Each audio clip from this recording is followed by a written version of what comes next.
Several minutes of commercial-free football starts now. Here are the Purple Mortgage Guys. Hey, welcome everybody to another episode of Purple Mortgage Guys. Joined here tonight with Goose, coming to you the day after, we'll call it a little bit of a buzzkill or maybe even a bit of a debacle. Goose yesterday. Tanner, you and I, we all three predicted. We thought we saw a pretty easy W to get the season off on the right starts and off on the right foot, and it didn't quite happen. Turnovers are the great equalizer. Of course, we hear that every time. Hear that all the time. And the Vikings turned the ball over 3 times, had a bit of a crazy penalty on a field goal attempt that was a chip shot that gave the Bucs a first down and ultimately led to another touchdown. And had about twice as many penalty yards as the Buccaneers yesterday. Not a recipe for a victory. And the Vikings ultimately fall short 20-17. Kind of a tough one to stomach. But Goose, what were your overall thoughts yesterday on the game, the season looking forward? What's your mindset? What do you think's going on? Give us your take here on the Monday after. Yeah, initial thoughts were pretty tough and frustrated. Felt like a game that it shouldn't be a give me based off of the team necessarily, but knowing it was one of our easier games of the tough start to the season, felt like we had to come out and win at home. I think I maybe overlooked the Buccaneers defense just a little bit. During the game, you notice that they've got some pretty good players at every level of their defense. And I just like to think that with how many weapons we have on offense and with KOC,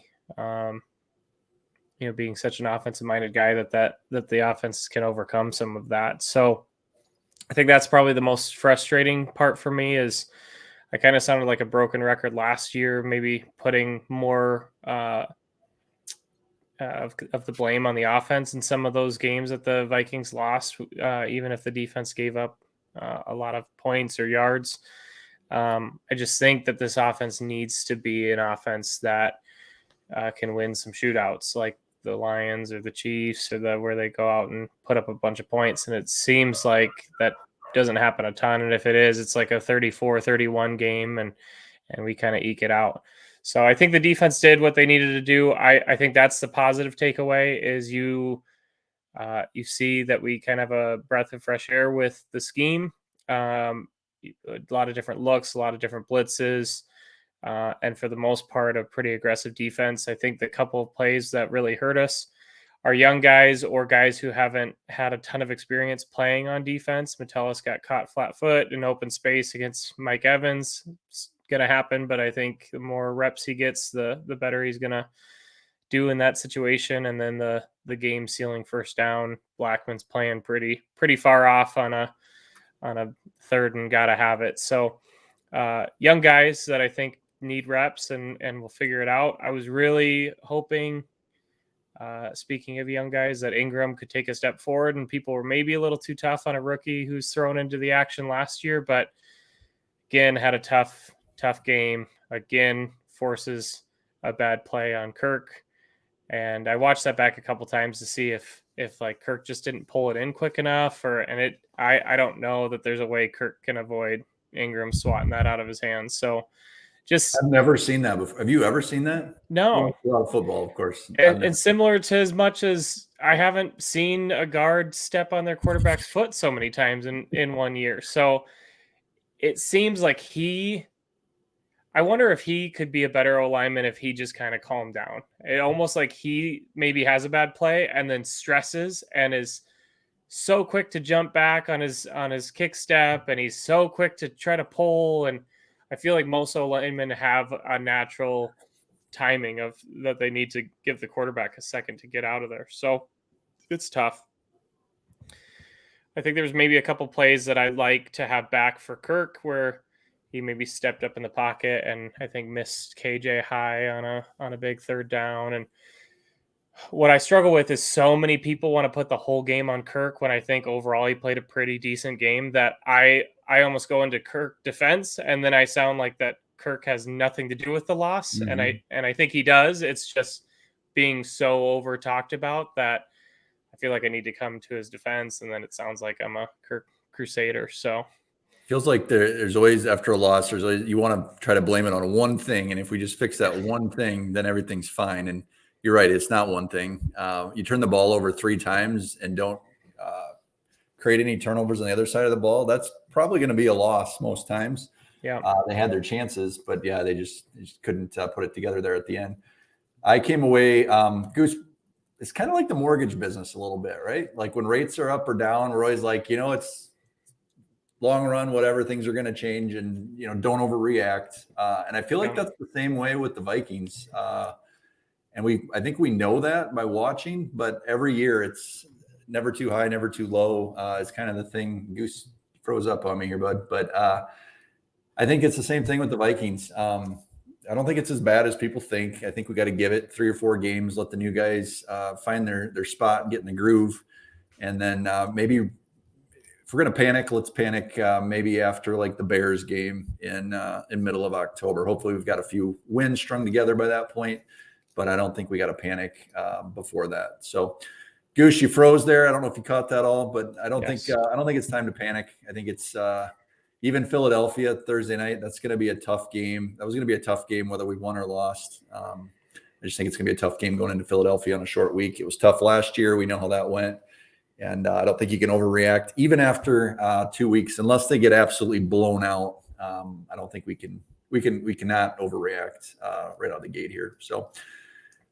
Goose, I think the one thing we like to do on this show here after a game is do a little rants and raves. So let's jump right into that. Usually looking for after a loss, there's always a lot of things to maybe rant about, but we're going to go with one thing that is concerning to us each, and then we're going to go one positive thing. So we're going to get that negativity out of the way. But what do you got for us on a rant? What really concerns you? If we were to maybe be super concerned, what is it for you, Goose, or what bugged you most about yesterday? I'm going to try really hard to stick to one thing. So thing. I don't like with Tanner. We say one name. I don't know if you remember that, but just one thing. That's all you got. I'm going to go a little extra critical. I'm going to go KOC. I think last year there was a lot of excuse for Donatel and not wanting to make the change when you're winning games, and you had to put together your staff quick. And now he gets maybe the right guy in Flores, and the defense, who is probably on paper not nearly as talented as the offense, really kind of outshine the offense in that first game. And I think the matchup was pretty even as far as the Buccaneers defense have quite a few weapons on offense, and then a couple big playmakers on defense. And I think you have to scheme some things to your advantage. It felt like a lot of our runs were up the middle, right at Vita Vea with a backup center. And I think we had some really slow developing screens to not our quick playmakers, CJ Ham and tight end screens that just, it feels like in his 2-year tenure, just have not seemed to have a ton of success. And then some of our adjustments, I feel like even going back to last year, we might come out and have a big half, and then the defense adjusts and we don't really have a counter to it. So our second half offense was pretty rough, which kept the defense on the field for a lot of what felt like the second half, and kind of wore them down at the end. So that was all. That's all KOC. So I'm glad you took that one, because I was trying to debate between that and, man, you gotta start looking at Kwesi and being like, what's the plan? I think, Goose, I don't know how many years we've been worried about the interior of the offensive line, and are we just going to roll with it the rest of the year, or what's the plan there? If we are, I think what you hit on already earlier, you're going to have those drives or those streaks of time where you just go 3 and out, and before you know it, you don't get the ball back, the game's over.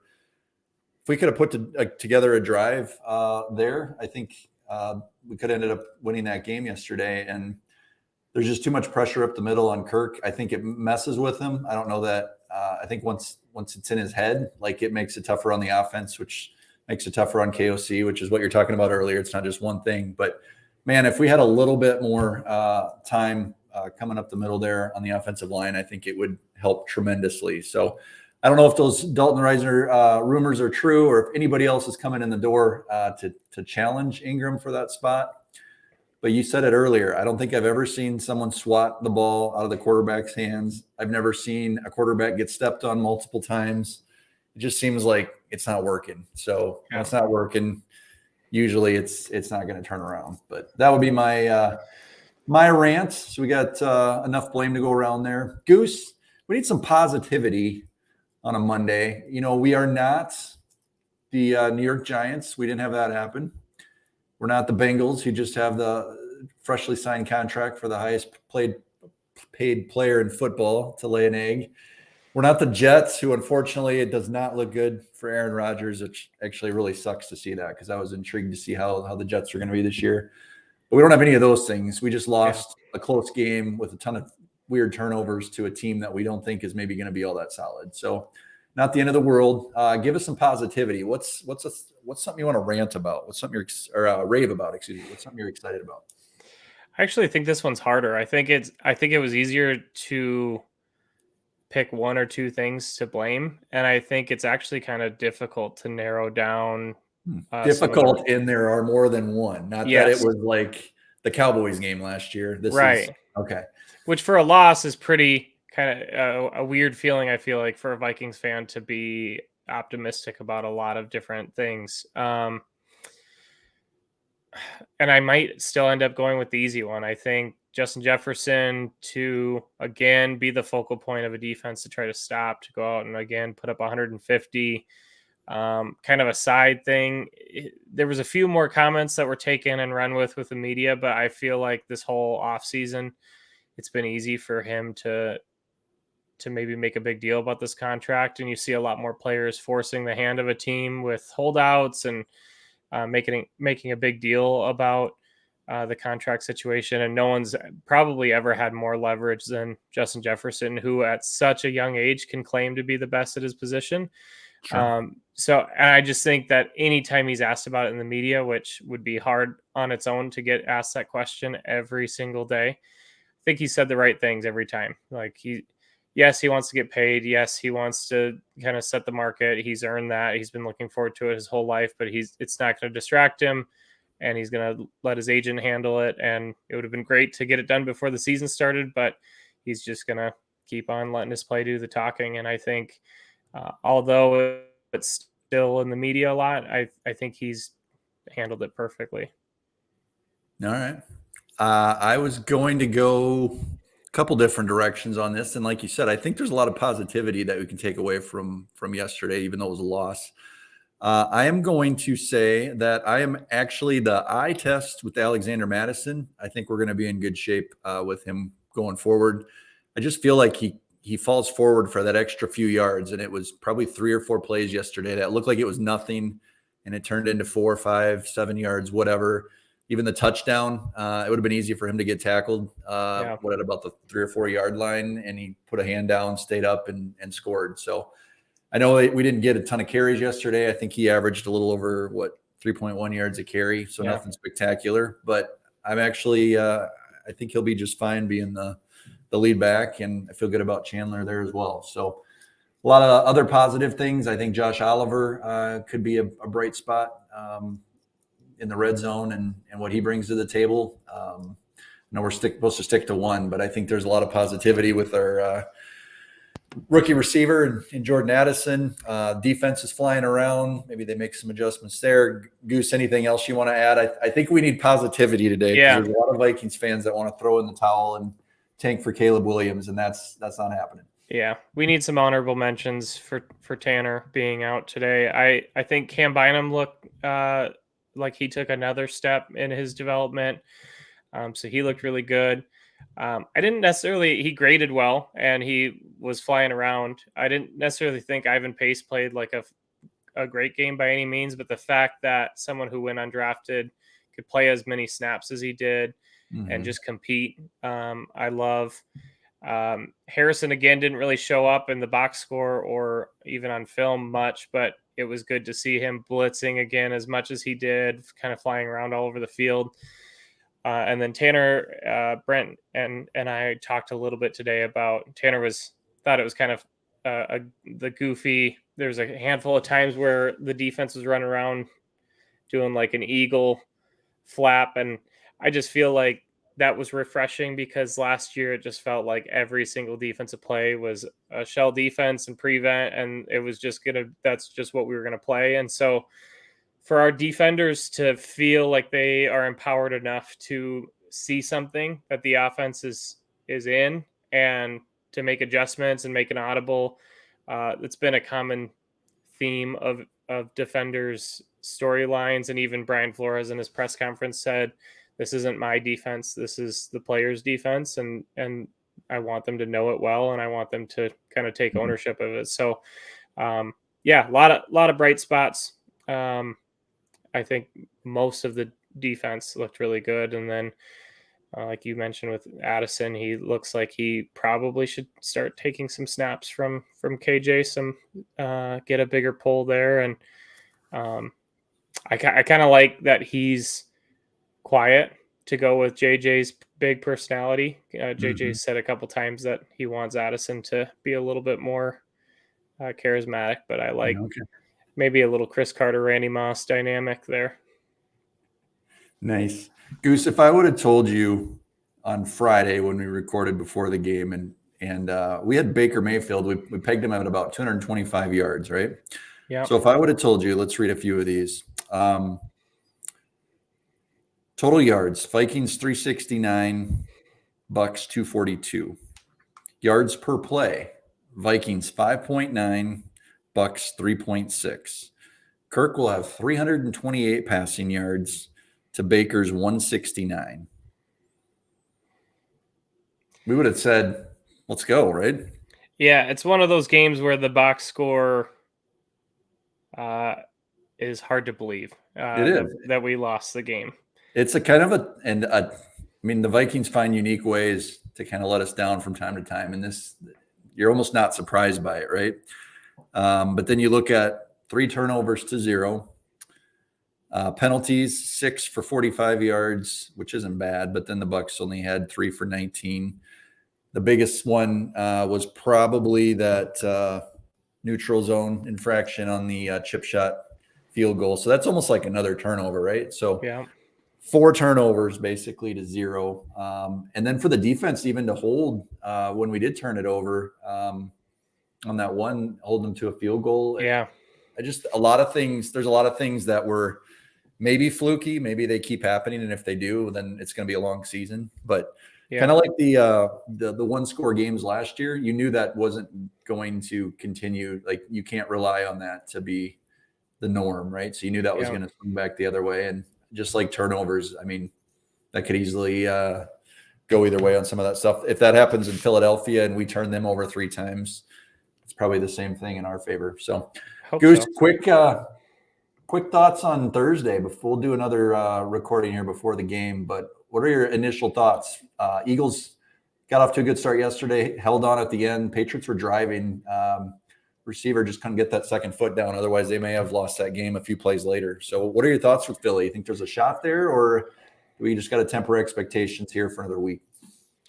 I think it's a great shot to bounce back and get on the right track. I talked a little bit with you guys today about it's kind of funny how at the very end of our Friday or last week episode, I had said, do you want to have a team that wins all the games they're supposed to win and lose all the games that against really tough teams, or do you want to maybe lose a game that you probably should have won and win one that against a Super Bowl caliber team? And we all said we'd like to win that game against a Super Bowl caliber team, and that's what we have the opportunity to do now. So I think we got to show that we can compete.